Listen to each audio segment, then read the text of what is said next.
I'll start with the 247 rankings came out this week. Both you guys in the top 5. You're number 1.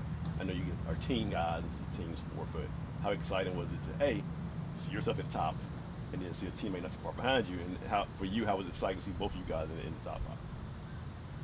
Yeah, see first. I feel like it's really cool just like, that your work isn't going unnoticed. But I feel like you don't want to put too much thought into that because it can get you hype your head up a little bit, put some confidence that you shouldn't have. So I feel like you still just want to approach it as like, you're still a person, like you got some notoriety, but like you still want to be like a hungry dog out there. So like you don't just walk around with this like you're higher than everybody type. So I'm just trying to make sure I'm still down here, keep my just make sure I'm still something cool. Level-headed? Humble? Level-headed, humble, yeah. For me, it's just rankings doesn't really mean much. We know our goal. Our goal is to win every single day as a team, as a group of people. So that's a individual thing. And yes, it's great, but we're just trying to win every day and just trying to keep attacking and just progress as a team. Now you mentioned you want to stay hungry. You want to stay like that dog in you. Does it help to have a teammate who's like 4 or 5 spots behind you? You know he's on your heels. That push you, motivate you a little bit. Yeah, I feel like I'm just every time we're practicing, I'm going next to him. If it's like running, just making sure I gotta beat him, but then just target him because it's like he pushes me to be better. Like we on the field, he's telling nobody don't run. So I just feel like having a person like him just helps my game just like stay consistent and just make sure I'm not lazy some certain days because he's right there in my ears telling me I gotta bring it up, Yeah. How is it for you two to have another high caliber guy? I mean, you guys have a bunch of high caliber guys on the defense, but to have a guy at his level on the same side of the ball with you. Well, for me, they say like the inside linebacker is the quarterback of the defense, so it really helps having that. I mean, literally in our defense, I'm the will, he's the strong side defensive end, so we are on the opposite sides, making like stuff down. But even on like a deeper level, like I gotta control my whole defense, but he really helps me out with the D-line and just being a leader with that group and being a leader to the team. So he's a blessing, a whole lot of help. Yeah, I'm sure. Yeah. Y'all about to be juniors. Mm-hmm. How many years have you guys played on the same team? This is technically it's year 3. Technically year 3. Okay, so y'all didn't go to the same middle school, didn't play youth league, anything. Y'all just met here in Millbrook. Yes, sir. First impressions of each other when you first saw each other at workouts or walk through the hallways. I didn't like her. Really? Is that the honest answer? I didn't like her. I feel like when I was coming out of middle school, I had to grow up a little bit. So getting in high school and being around him more, once you get around somebody, I'm more comfortable with him now. But you knew of him? Yeah, I knew of him. So I got a ton of respect just being around him, seeing the work he puts in and stuff. You just got to be around him. Like, he's crazy. Why didn't you like just playing against him in middle school or something? I'm a mean kid, just didn't like him. All right. And what was your first impression when you saw him first workout? I thought he was lazy. Okay. I love these honest answers. I thought he was lazy. I didn't think he had the right mindset. But honestly, I think that's the biggest change with him. Just transformed. I feel like his whole life. Yeah. Just changed so much as a person, as an individual, and as a teammate for sure. Is that a fair assessment? Would you say you were yes, lazy? Sir, yeah. Okay. So what changed? Just like I feel like my freshman year, I left a lot on the table. Just like some stuff, it was really just me, and I felt like I had that whole off season to really lock in and really focus down, and I felt like I always thought I was going to be good, but I had to prove to everybody else I was going to be good. So even my coaches were sitting down talking to me about what's my plans and my goals. So I just knew that I spent time with my trainer and my brother. We just locked in, and then from there, I felt like I put in the work every day. So now, when I have like the stuff I do, like the offers and stuff, you have to keep working. So now I know what this comes with. So now I have to keep I can't take no days off now. So that's really the mindset. It's just like the work has to be done now. Did it help playing beside a guy? Did you play varsity freshman year? Yeah, I did. So did it help playing beside him? Yeah, it watching did. him work. Yeah, watching him work because he was more active than I was. So watching him rack up stuff as a freshman, that's what I wanted to do. So I felt like having him on the team really just pushed me to want to compete with him. So I felt like it made me better. It's funny you said watching him rack up stuff as a freshman. You were getting big time notoriety right after your freshman year. How'd you handle all that? Just honestly, for me and my family, just we had expectations coming in, and freshman year, honestly, just came in trying to just play, get on the field, see minutes, and I think we blew all of our expectations out the window. So honestly, it was just like for us, just setting goals that we could just not do again. So our goal maybe was to start as a freshman, and then we blew past that goal. So next year, your goal was, something impossible, like 600 tackles. Like, you'll never get that, but you said it's so impossible that you're gonna try as hard as you can to do it, even if you never can do it. Yeah. I saw you guys play last year against Roseville. I was like, man, they got some dudes on defense. You guys just talk about the side of the ball. I know you guys get a lot of the attention, and rightfully so. But can you just talk about being leaders on that side of the ball and how that kind of sets the tone for the whole team? I feel like our defense now is just like we're so connected. I feel like the team camp that we just were at just really brought us closer together. I feel like last year we were a really good team. We just didn't have a lot of like guidance. So when we came up in those big game situations, there wasn't a lot of like, besides like the coaching staff, of course. I felt like there wasn't like a person that would just bring us closer and like make sure we were focused, locked in, like every snap. So I feel like this year so it's also our second year under our new DC. Okay. So I feel like everybody's way more comfortable in the new scheme and stuff. Everybody understands it a little bit more. Like even the people that don't get on the field a lot, I feel like everybody can see improvements in them. And I just feel like that comes with just like time, putting in work and stuff with your teammates, just like the reps and like continuing to get better and better, just make everybody more comfortable and bring us closer together as a team. I want to ask you guys a little bit about recruiting. Like I said, you were getting offers early on. The offers things, as it kind of new to you, kind of came out of nowhere. Did you kind of lean on him a little bit? Like, hey, how do I handle this, all of a sudden, this attention and all these coaches calling and coaches visit? How's it been for both of you guys kind of have each other to bounce ideas and just conversations off of and kind of lean on you're beside someone else who knows exactly what you're going through? It's been great. I could just I have someone I could like call the phone if I don't really, I'm stressed out, worried, like handling school, practice, phone calls with coaches and stuff, like, and your family. He already had been through some of that stuff, so I could just hey, what did you do in this situation where you felt stressed out? And he was always there giving me answers. He would always pick up the phone. So I feel like having him beside me will really help me just navigate the recruitment process, just knowing what to say and like how to come across the coaches and stuff. Yeah. So I feel like he did really help me with that. You feel like you're a pro at it now? You've been doing it so long? Oh, no, sir. No, sir. Not at all. I don't think I'm a pro at anything in my life. But you feel like you're a little more comfortable with the whole process? Oh, for sure. Yeah. It's just over time, especially with the June 15th coming around. That was crazy. Yeah, it was crazy. Yeah, definitely just getting more comfortable, and this is how life is gonna be for a little bit. It's gonna be a little stressful, but for the rest of your life is gonna be stressful. So you gotta get used to it. Yeah. Have you guys taken visits together? Unofficial visits together? Yeah, Alabama. Yeah, we went to Alabama. Alabama together. Okay. That's the only one? I think so. I guess we went to SC State. Did we? That count?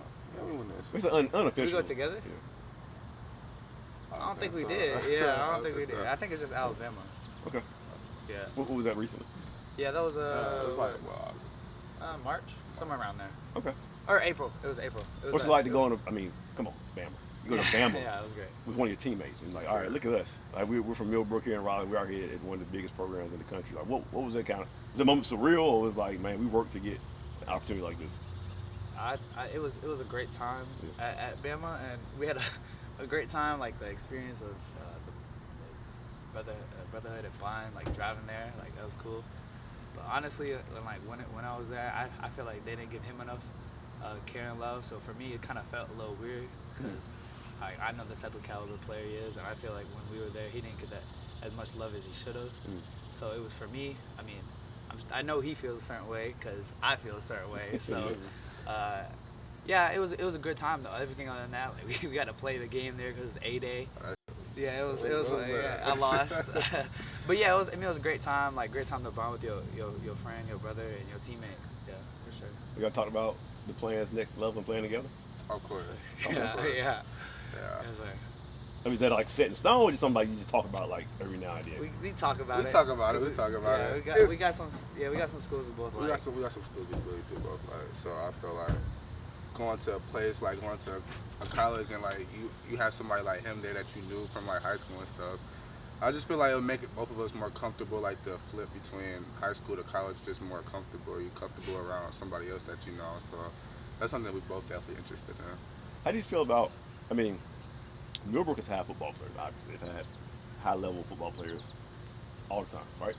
But to have two guys in the top 5 at the same time in the 247 era, and bringing attention to Millbrook football.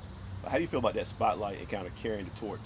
Like when people think about Millbrook football in the next couple of years, they're thinking about you two, number 1 and number 4 or 5. How do you feel about carrying that torch of like, hey, Millbrook got some dogs in football, and we want to be recognized and put the rest of the state on notice that we play football here in Millbrook too? All right, so I think that Millbrook is just like a place that, yeah, we've had some great football players, but I feel like what really separated both of us was that we always wanted to, like, it was more of a team thing, more not just like an individual play. So I felt like both of our coaches always instill like y'all are like the players, but the coaching staff, like when we talking to them, our goal is to win a state championship. So I felt like just playing hard, playing until you get to like when you get late in the year, so like everybody gets that attention where like colleges are looking at, like when you get deeper into the season, they starting to look at all of us. So it's like we did this, but like both of us, but as a team, like we all put the work in for this. Like that's why we still have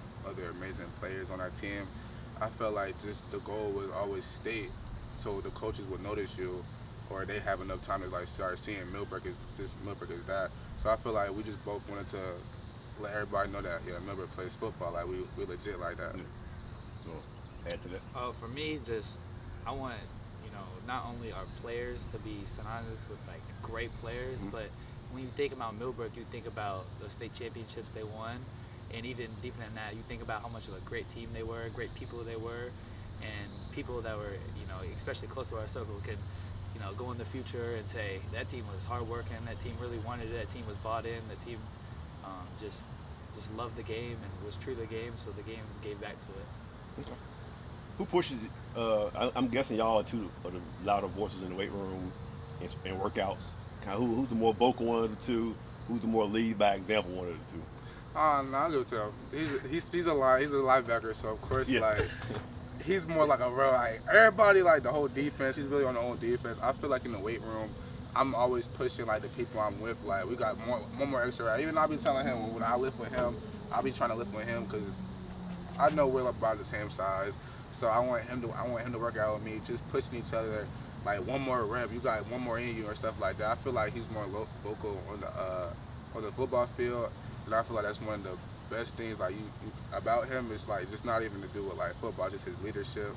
It's just he gets the whole team, not even the defense. It's just the whole team.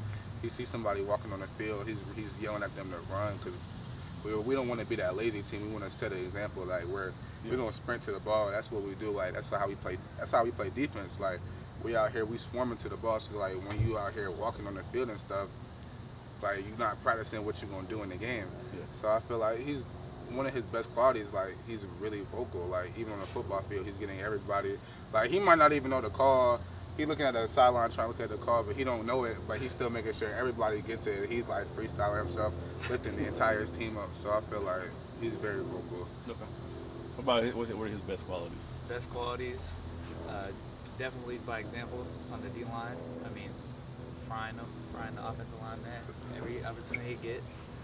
Brings great energy every practice, every play. Just you got to get to that quarterback, you got to get that tackle, you got to hit something every single play. And honestly, just more specifically to the D-line, he's brought that group together for sure. Just brought the group together. The D-line. We got 2 transfers from the D-line. Technically, if you want to cut to outside linebacker 3. Yeah, so a lot of new people on the D-line. So he's going in on year 3. So he has to be a leader because those guys came from schools that maybe didn't have the same type of high expectations we do, because we have very high expectations of ourselves and as a team. So he's been such a great example and leader to those guys. It's my last question because it's blazing out here. Because you guys are ranked, there's a lot of eyes on you. Do you feel that pressure? Like we can't slack, we can't take a rep off. Our teammates, everyone in the area is watching us. We got to be perform at a high level at all times. I mean, you're still teenagers at the end of the day, but you still feel that pressure. Like I got to be on point. Weight room, classroom, sprints, practice, everything all the time. Yeah, I'm gonna be real. Like people say, like you don't hear the outside noise. Like you can hear the outside Oh, yeah, noise, absolutely. but it's also like we set goals for ourselves. Like yeah, they have goals for us, but we don't really care about what like they think. It's all about what like as a team, like what we think. We have really high goals for ourselves. So obviously, like we can hear the outside noise, but the inside noise between us is really loud too. Like I feel like we can't win like that. So I feel like as a team, we have so high goals that even the outside noise doesn't really compare to what's inside here. Like even our coaching staff, like I feel like we have a decent practice. Our coach, we in a little huddle talk about something. He's like, no, that's terrible, that's terrible. So I feel like the expectations that our coaches and like the players set on ourselves are so high that even the outside noise doesn't really compare to what we have like expected here. For me, I've been listening to some Rex Ryan speeches when the Jets were decent, and he said that last year they were underdogs and they came under the radar, and then the next year that they had expectations to be good and whatever. But for us, in our opinion, like we think we're gonna be better than any team that you put us up against, but not even that. We think that it doesn't matter if they are better than us or if anyone thinks they are better than us, because we're gonna line out, we're gonna play our game, it's nameless opponents at the end of the day. You go through 10 nameless opponents. Every single practice you're playing against your own guys, and every single game you're playing against yourself. I mean, you got to play against yourself. I feel like if we play our A game, we bring our game, I think we can beat anybody out there. So for us, it's just not necessarily listening to the noise, just keeping true to ourselves, keeping true to Millbrook, keeping true everyone individually, staying on the grind.